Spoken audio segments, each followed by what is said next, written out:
Hello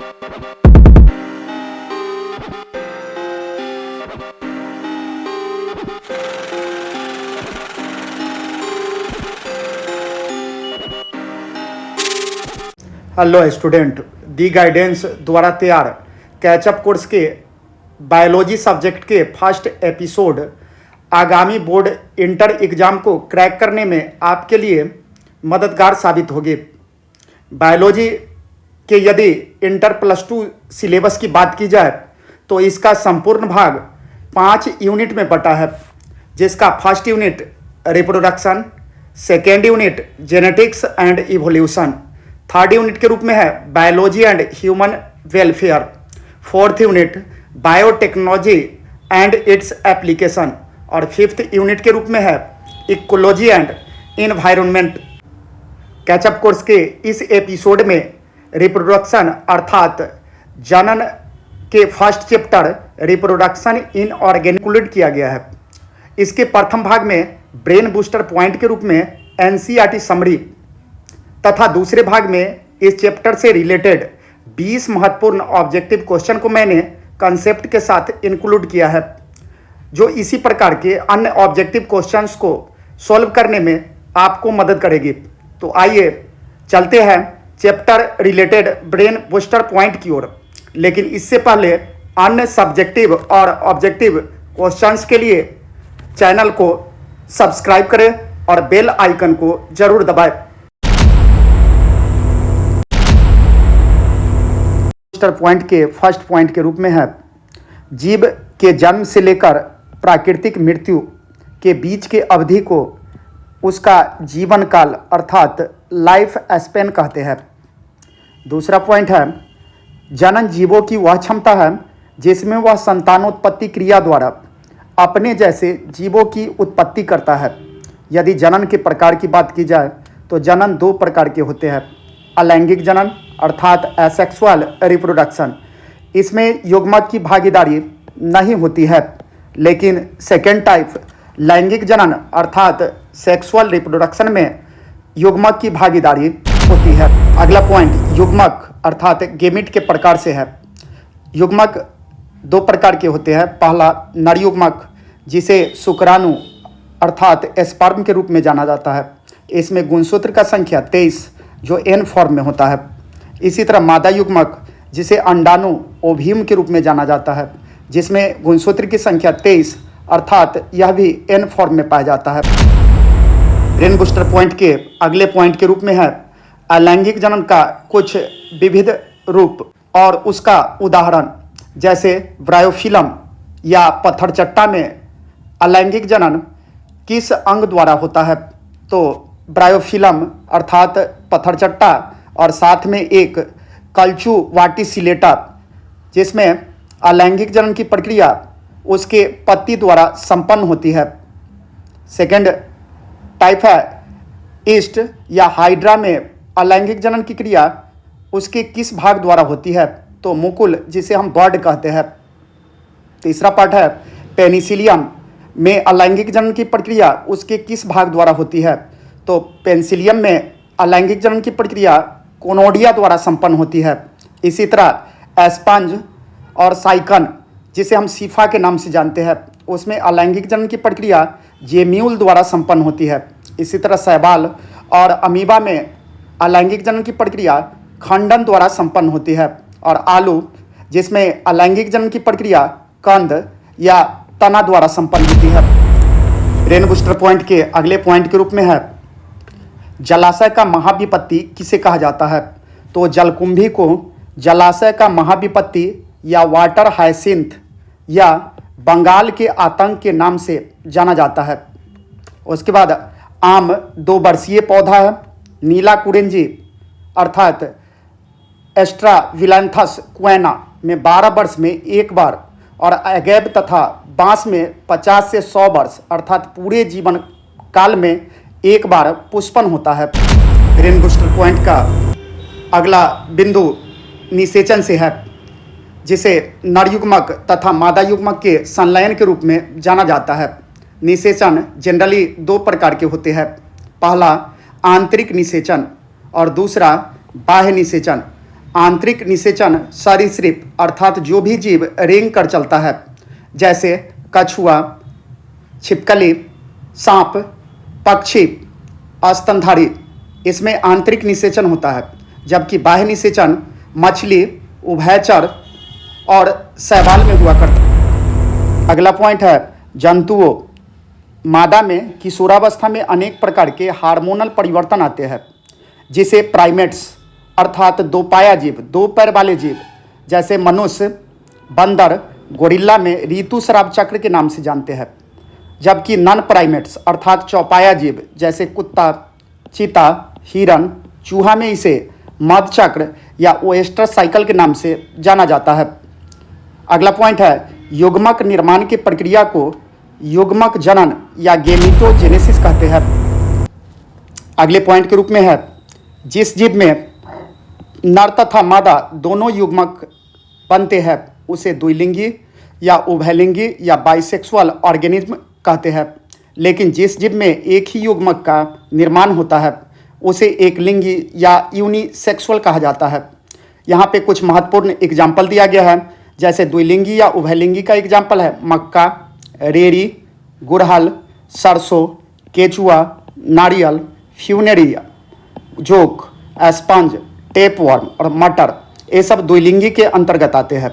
जबकि एक लिंगी के अंतर्गत खजूर, सहतूत, भांग, पपीता, मनुष्य तथा स्तनधारी के साथ तिलचट्टा आता है। अगले पॉइंट के रूप में है निषेचन क्रिया के बिना जीवों का निर्माण निषेक जनन पार्थेनोजेनेसिस कहलाता है। जैसे पार्थेनोजेनेसिस मधुमक्खी, रोटरी फर्स, टॉर्की, केला और अल्पाइना में होता है। अगला पॉइंट के रूप में है युग्मक से भ्रूण बनने की प्रक्रिया भ्रूण उद्भवन कहलाता है। अगला अंडपरजक और सजीव परजक के रूप में जीव के प्रकार से है। अंडपरजक जो अंडा देती है पक्षी, सरीसृप और मछली, जबकि सजीव परजक जो डायरेक्टली शिशु को जन्म देती है उसके रूप में स्तनधारी है। स्तनधारी अर्थात जो अपने बच्चे को दूध पिलाती है, जैसे मनुष्य, गाय, भैंस। अब चलते हैं रिप्रोडक्शन इन ऑर्गेनिज्म चैप्टर के ऑब्जेक्टिव जोन की ओर, जिसमें 20 क्वेश्चन को 2020 सीरीज के रूप में कंसेप्ट के साथ इंक्लूड किया गया है। तो पहला क्वेश्चन है निम्न में कौन सा समस्यात्मक जंगली घास है। यह क्वेश्चन बीएससीबी एग्जाम 2023 में पूछा गया है, जिसका पहला ऑप्शन है जलकुंभी, दूसरा ऑप्शन ट्रापा, तीसरा ऑप्शन एजोला और चौथा ऑप्शन वॉल्फिया। तो इसके आंसर के लिए मैंने पहले ही ब्रेन बूस्टर पॉइंट में बता रखा है। जलकुंभी को बंगाल का आतंक या वाटर हायसिंथ के नाम से जाना जाता है। तो इसका आंसर होगा ऑप्शन नंबर ए जलकुंभी। अगला क्वेश्चन है बीएसबी एग्जाम 2023 में पूछा गया क्वेश्चन निम्न में कौन सा अगुणित रचना है। ऑप्शन ए युग्मनज, ऑप्शन बी अंडाणु, ऑप्शन सी युग्मक, ऑप्शन डी बी और सी दोनों। तो युग्मनज 2n फॉर्म में पाया जाता है और अंडाणु जो एक प्रकार का युग्मक है या n फॉर्म में, और युग्मक खुद का n फॉर्म में होता है, अर्थात इसका आंसर बी और सी दोनों। अगला क्वेश्चन बीएससीबी एग्जाम 2023 में पूछा गया है पार्थेनोजेनेसिस शब्द किसके द्वारा निर्माण किया गया। तो पार्थेनोजेनेसिस शब्द के लिए ऑप्शन ए है Boveri, option B Owen, option C Sutton और ऑप्शन डी जोहानसन। तो पार्थेनोजेनेसिस अर्थात असंग जनन शब्द का प्रयोग सबसे पहले ओवेन नामक वैज्ञानिक ने किया था। अगला क्वेश्चन जो बीएसबी एग्जाम 2023, 2021 और 2015 में पूछा गया है मानव युग्मकों में गुणसूत्र की संख्या होती है। तो युग्मनज में गुणसूत्र की संख्या 46 और उसका आधा युग्मक में, अर्थात युग्मक में गुणसूत्र का संख्या 21, 44, 23 और 46 में 23 होगा, अर्थात ऑप्शन नंबर सी। अगला क्वेश्चन जो बीएससीबी एग्जाम 2023 में पूछा गया है क्वेश्चन है प्याज में प्रवर्धन होता है पत्तियों द्वारा, प्रकंद द्वारा, बीज द्वारा और बल्ब द्वारा। तो इसका आंसर होगा ऑप्शन नंबर डी बल्ब द्वारा। अगला क्वेश्चन बीएससीबी एग्जाम 2023 में पूछा गया है क्वेश्चन है पैरामीशियम में किस प्रकार का द्विविखंडन होता है।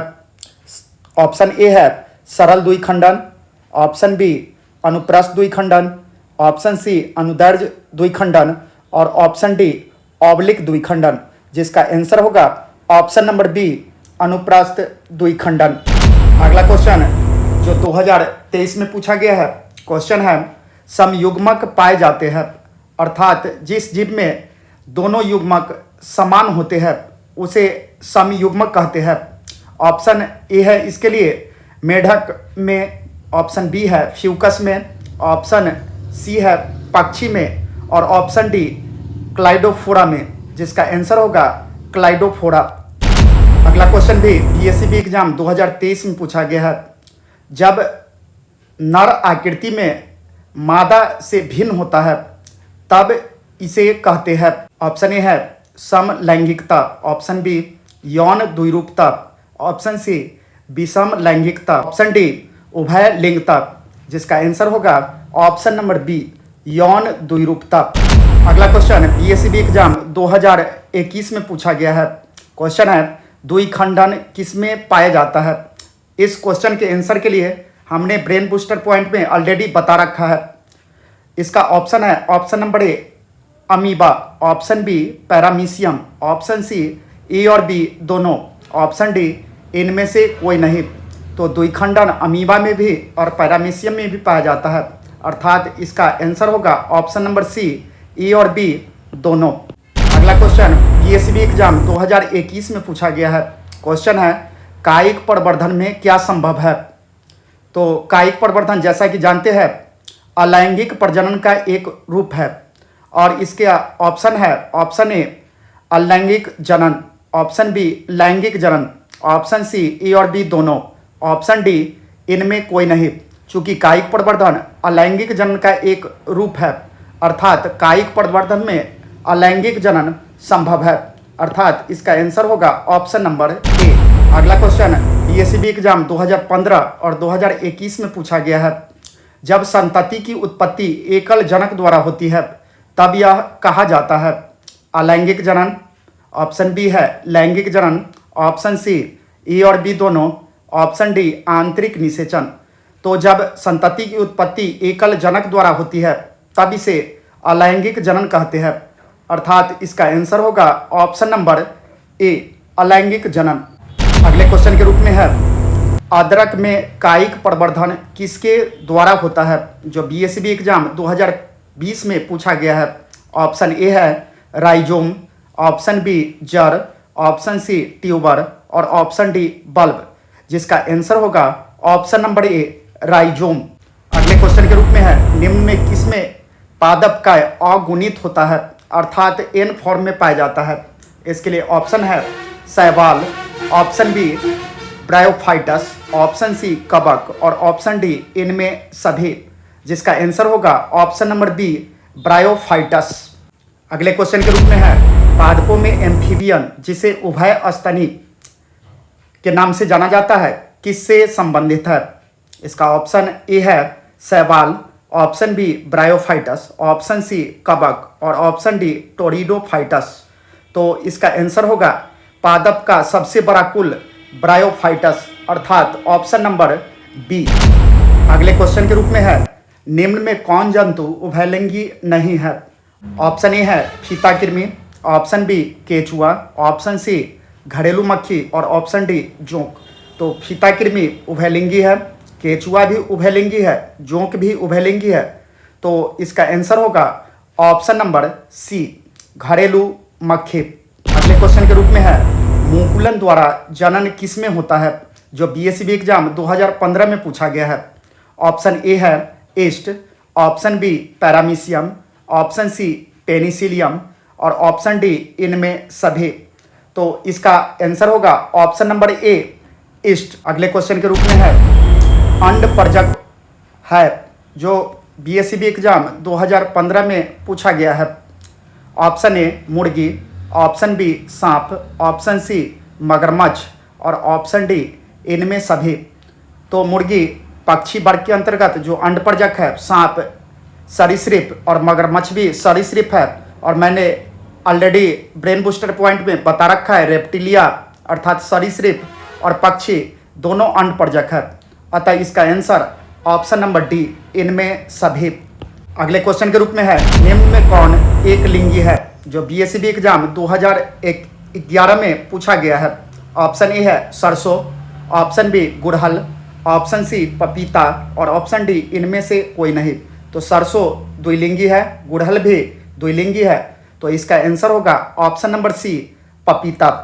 अगले क्वेश्चन के रूप में है, पेनिसिलियम उत्पादित करता है, और यह क्वेश्चन बीएससीबी एग्जाम 2022 में पूछा गया है। ऑप्शन ए है mitospore, option B zoospore, option C meiospore. तो पेनिसिलियम अपने जनन के दौरान मियोस्पोर उत्पन्न नहीं करता है, अतः इसका आंसर होगा मीटोस्पोर और जूस्पोर दोनों, अर्थात ऑप्शन नंबर डी, ए और बी दोनों। इसी प्रकार बीएससीबी एग्जाम संबंधित अन्य महत्वपूर्ण ऑब्जेक्टिव और सब्जेक्टिव क्वेश्चन के लिए चैनल को सब्सक्राइब करें और बेल आइकन को जरूर दबाएं। थैंक्स।